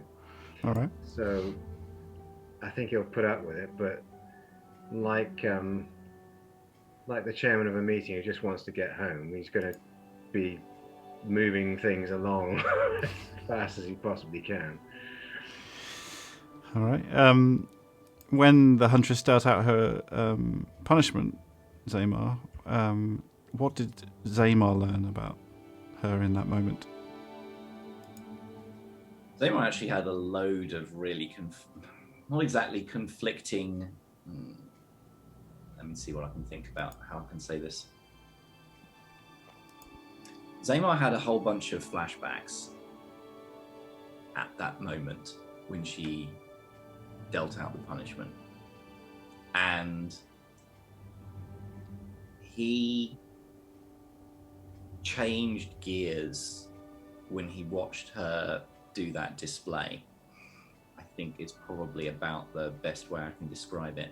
He had an internal, quite visceral reaction to her dealing out that punishment, and that had a knock-on effect for, like, while he was saying it. He wasn't going to say anything while it was going. He's not going to draw attention to him, but like, he may, like, say after she'd left, he just turned and went, spat on the ground kind of thing. So, and there was obviously other things that he did later that sort of start to hint at the way he feels about that. So yeah, I think that's probably about as much as I can say. Yeah, no, that's good. All right. Question for Kevin. How independent is Samita usually? Oh, extremely. But especially before this. I think actually it's an interesting point that right now she probably feels quite dependent on the group to, despite not wanting to acknowledge it probably, but she's very dependent on them because they are A, aware of the situation, and B, able to help her at least exist in some form without being constantly threatened or alone in unfamiliar circumstances, which is the core of why she is, why she gave Horathia that stare and why she has reacted to this the way that she has, because she's normally very independent. She deliberately does not rely on anyone for any more than she absolutely has to. And now she's forced into this situation with people that she's been told to trust but doesn't quite instinctively do so. So, yeah. All right. Question for Matt. As someone with close connections to the Huntress, does Adalbert feel any obligation to guide Samita as a follower of the Huntress?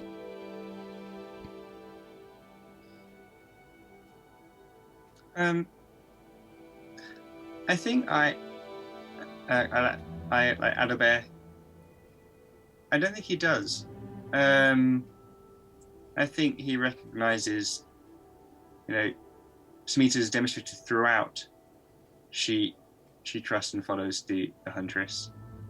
From the beginning, she was open. She was kind of saying, yes, force me to tell the truth. I follow the Huntress. I will be true to you.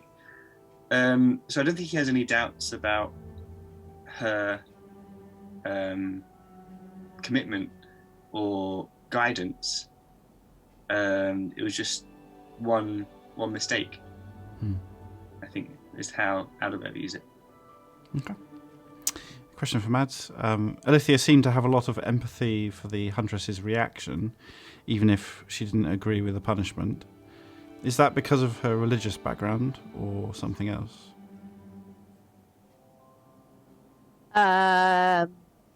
She had empathy?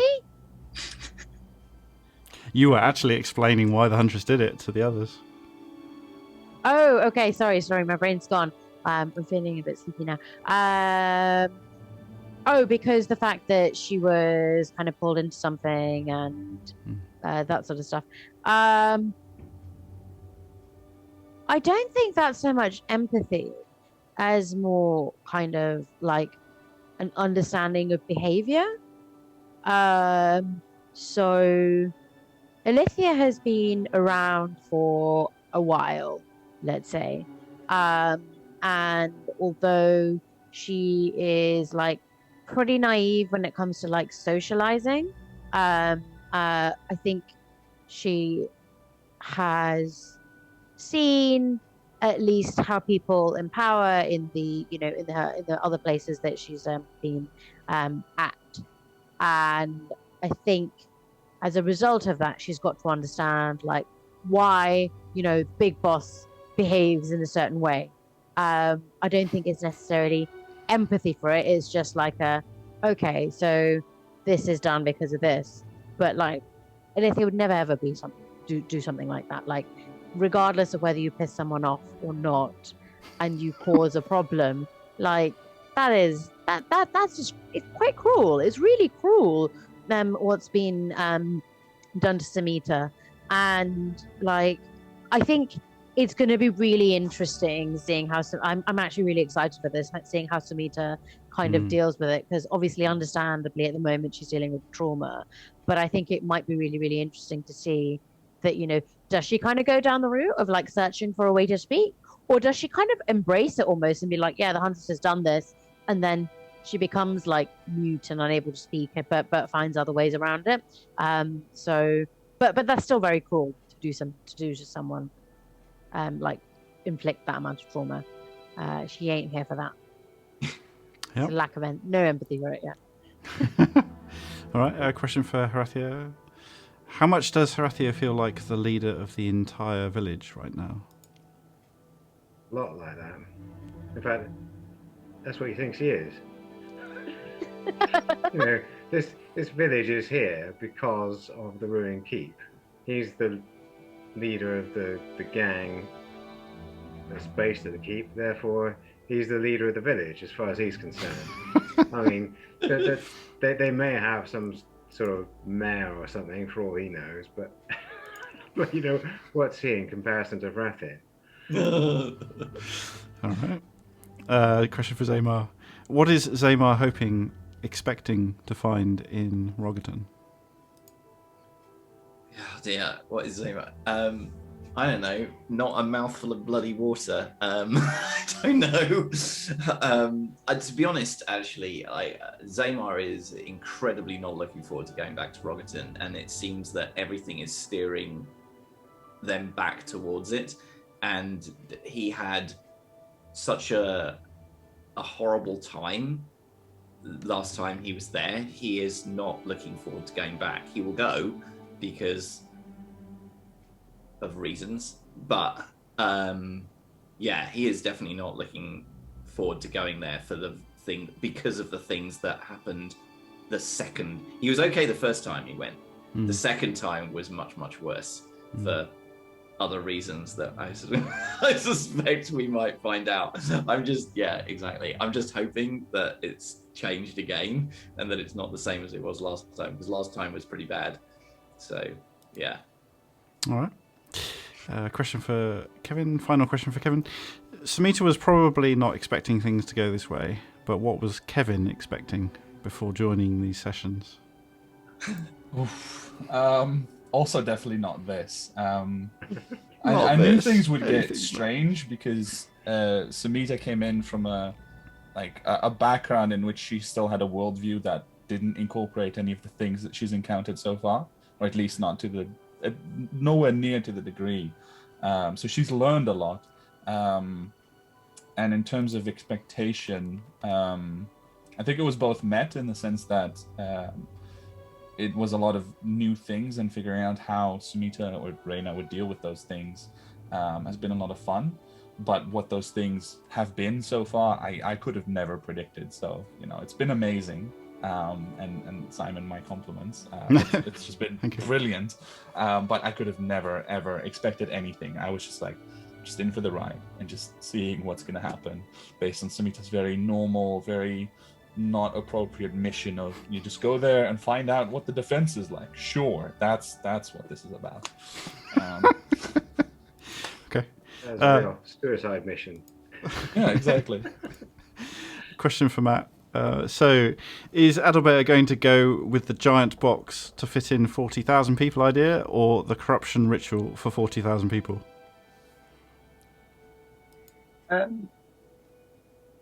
think if Ellie brings it back, he's just going to smile and nod at her. I think his hope is to find the source and stop that. All right. Yeah, find the head of the stick and cut it off. If not, let's we've got a Stravi, let's make some anti-corruption dust and sprinkle it across the army. Sure, why not? Dusting. Dusting, yeah. Dust the crops. Question for Mads. Final question. When Alithia built the hospital, did she expect herself to be the first difficult patient?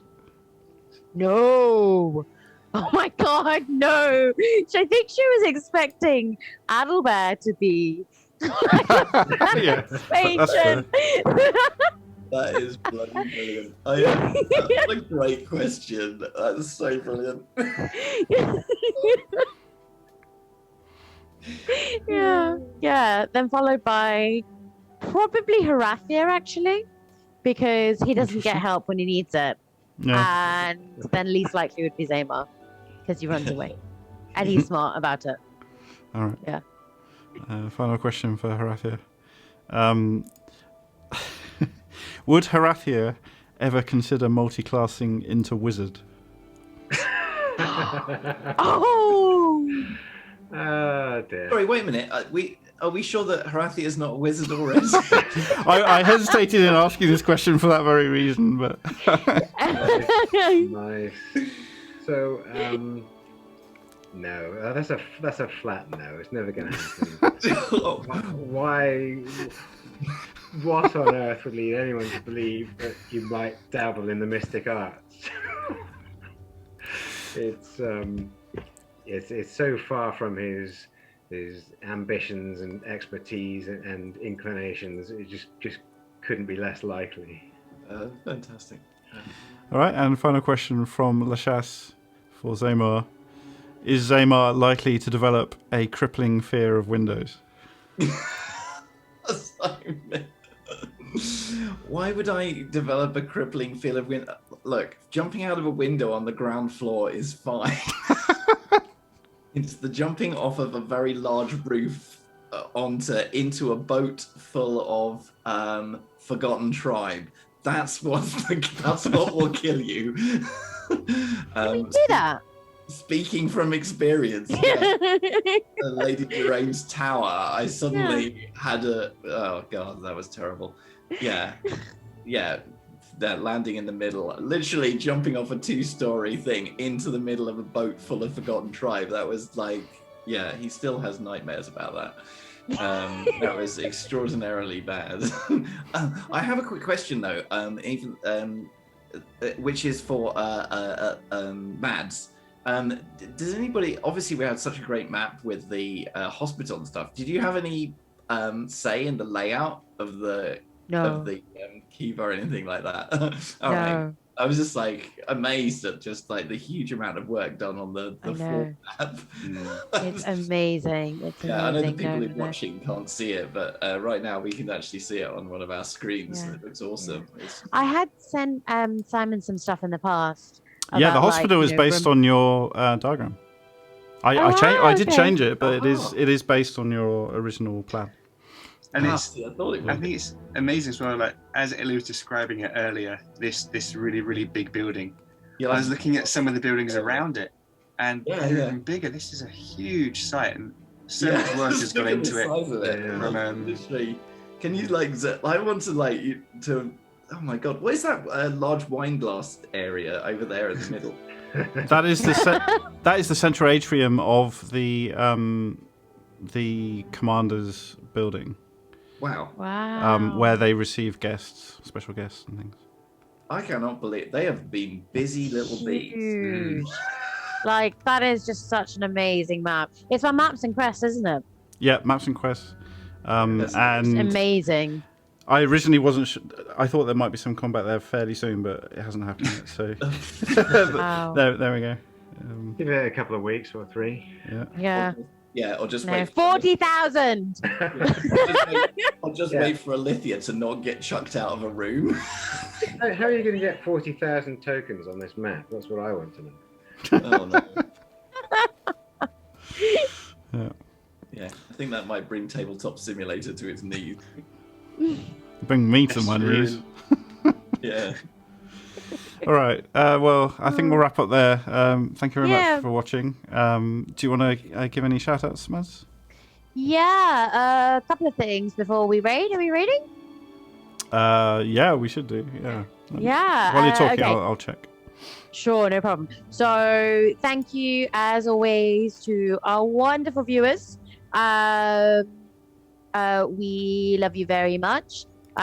You literally make the sessions, and it is brilliant when you chat with us. So thank you so much. Thank you so much to everyone in the TTRPG Solidarity community. It's just such a nice place to be. It's all about, well, in the most part, about uplifting each other and kind of, celebrating each other's little wins. So thank you so much. Thank you to the Discord. Hope for TTRPG. Always great. And everyone's really kind. And thank you to all our wonderful players. Yeah, I think that's it. And of course, thank you to Simon for being our magical DM. And Kevin too. I know he's been a player, but he's, I don't know if we can call you a ringer anymore. It's like you're part of the team. Yeah. Well, thank you. I'm just happy to be here.